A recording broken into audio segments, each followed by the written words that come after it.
close your eyes and imagine our world.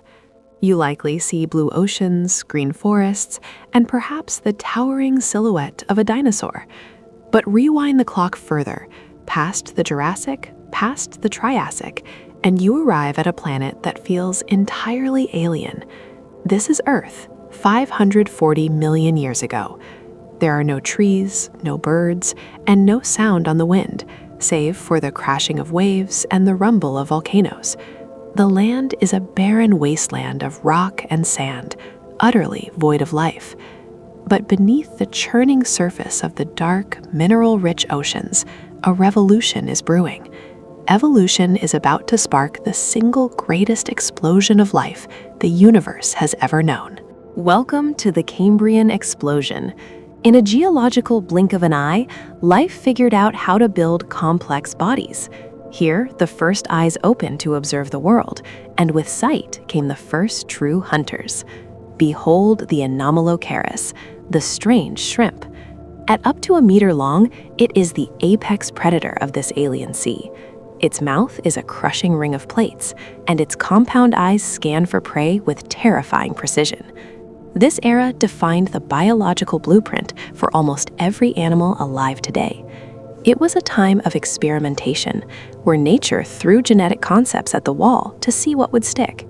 Millions of years drift by, and the oceans become overcrowded. The age of fish brings armored titans like the Dunkleosteus, but the real story is happening at the fringes. In the shallow, stagnant lagoons, oxygen is scarce. To survive, one creature dares to do the unthinkable, the Tiktaalik. Part fish, part tetrapod, it possesses wrist bones in its fins and a neck that allows it to look up. It drags itself onto the mud, taking the first gasps of air into primitive lungs. This single, laborious crawl is the most significant step in your history. Without this brave pioneer venturing into the dry, hostile void, humanity would never exist. We enter the Carboniferous period, a world hypercharged with oxygen.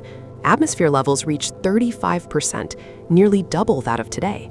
This superfuel allows life to break the laws of size. The forests are silent, damp, and endless, forming the coal beds we burn today. But they are not empty. In this high-oxygen environment, insects and arthropods become monsters. The Arthropleura, a millipede the size of a crocodile, thunders across the forest floor. Above, dragonflies the size of eagles hunt with ruthless efficiency. This is a world where being small is a death sentence, and the exoskeleton reigns supreme. Long before the first dinosaur, the Permian period gave rise to a group of animals often mistaken for them, the synapsids. These are not reptiles in the traditional sense. They are the stem mammals, our own deep ancestors. The iconic Dimetrodon is not a dinosaur, but a cousin to us. Its great sail is a biological solar panel, allowing it to heat up faster than its prey. These creatures ruled the land with a dominance that seemed unshakable. They developed differentiated teeth, varying metabolisms, and perhaps even early fur. The earth belonged to them, and it seemed nothing could end their reign. But nature is violent, and no empire lasts forever.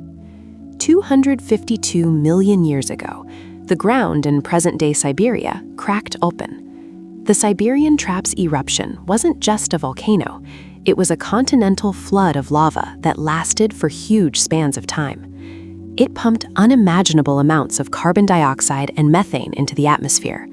The oceans acidified, the temperature skyrocketed, and the air became toxic. This was the Great Dying. 90% of all life on Earth vanished. The giant insects, the armored fish, the mighty synapsids, almost all were erased. The slate was wiped clean, leaving a silent, empty world waiting for its next rulers, the dinosaurs.